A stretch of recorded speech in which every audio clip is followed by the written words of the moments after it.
We're here at the Four Courts again in Dublin, where Enoch's case was again before Mr. Justice Brian Cregan. Enoch Burke there, he's just been packed back into the prison van, jailed after he refused to accept transgenderism. Stay strong, Enoch. How do people of faith balance their commitment to the divine with their obligations in a democratic society if there's a conflict? This is just an insane story coming out of Ireland. A Christian school teacher was approached by his principal because he was refusing to use pronouns for a transgender student. And of course, this Christian teacher said, no, I'm not going to refer to this student in the pronouns that they would want. I'm going to refer to them by their name. This escalated into the Christian school teacher getting suspended.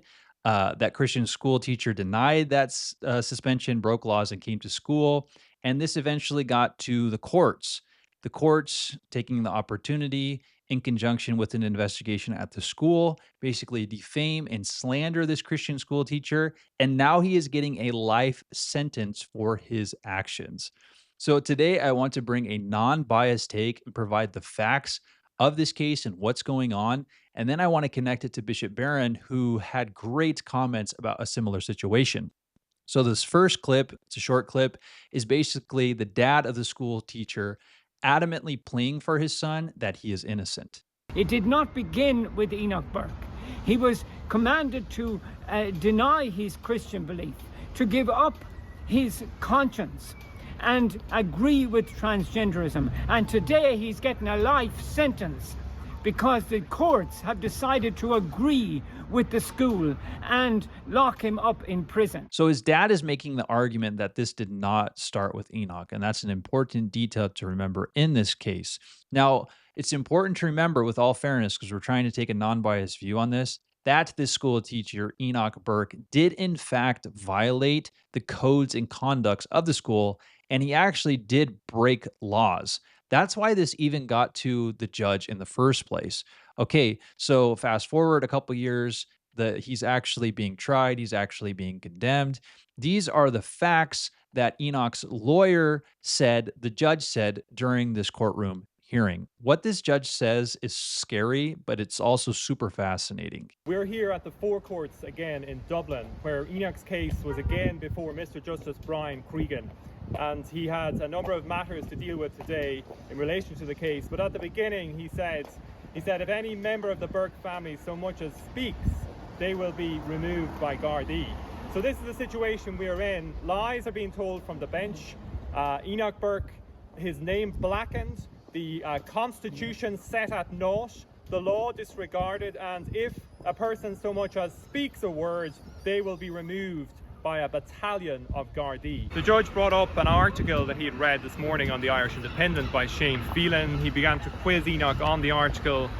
Strange, I must say. Enoch Burke brought that issue again, that there were lies in the judgment of Mr. Justice Brian Cregan from the 18th of November. Lies about that he was a baleful and malign presence at the school, that he was stalking the school, its teachers and pupils, and that the pupils and teachers of the school had indicated in their affidavits that Enoch Burke was a danger, a potential danger to them.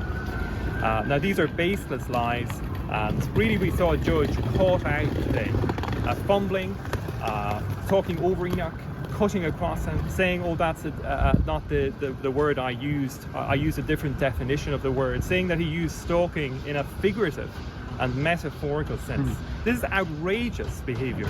It's an outrageous abuse of power by a High Court judge designed to slander a young man who's standing for the Constitution, for his Christian beliefs. Now, at one point, it came out that the judge had omitted from his judgment key parts of evidence and had selectively used what the principal of the school had said about the situation. And the judge simply said to Enoch Burke, move on. And it's a sad day when serious matters like this are brought before our High Court and we're told to move on.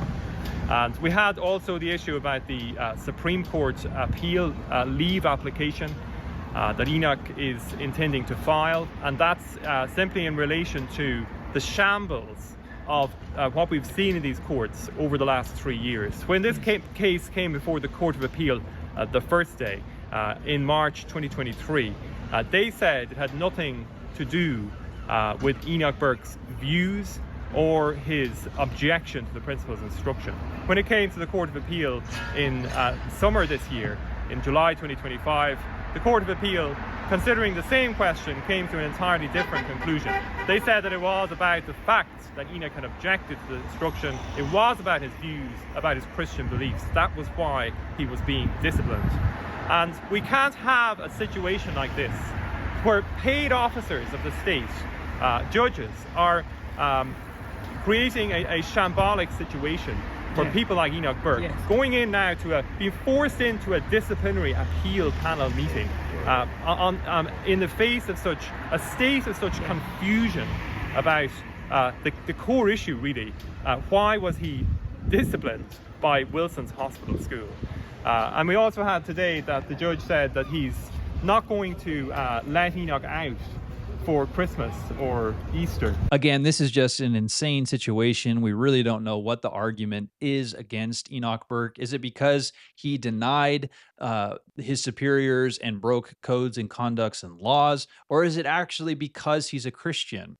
What we have here is what looks like a very corrupt judge using a Christian as an example. Sound biblical?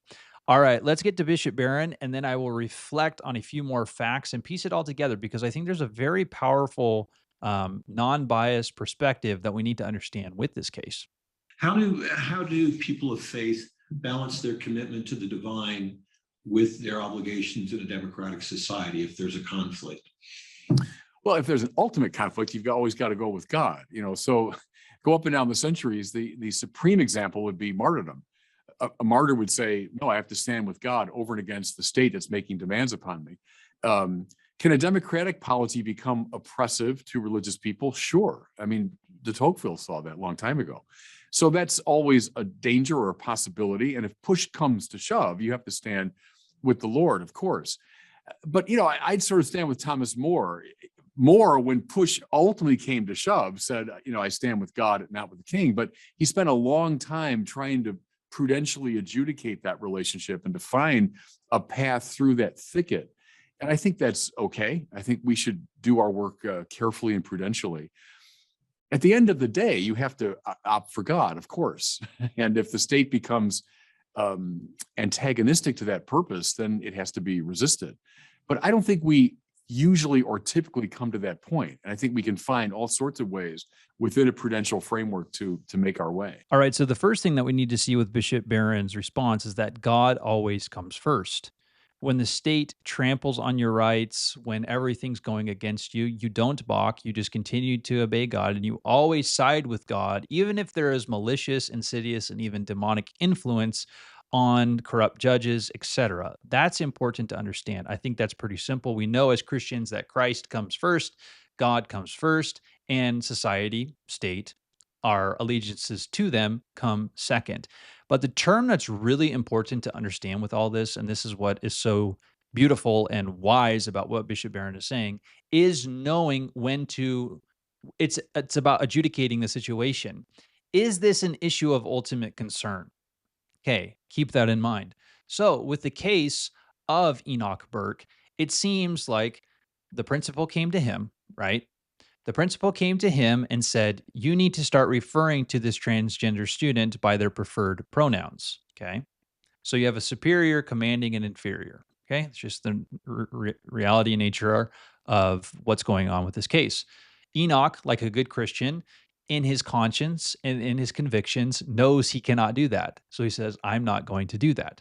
What happens? The superiors say to Enoch, okay, well, you have to go. We're going to put you on paid leave. We're going to suspend you until we figure out if we're going to let you go or not. Okay. So that is the law. That is binding. That is the code of conduct. This is where the adjudication comes in. Should of Enoch just let it go? Or should he have done what he did, which is play Robin Hood, play Justice Warrior, and basically try to make an example out of the situation by disobeying the law, by going to the school? And I would say personally, he should have just let it go.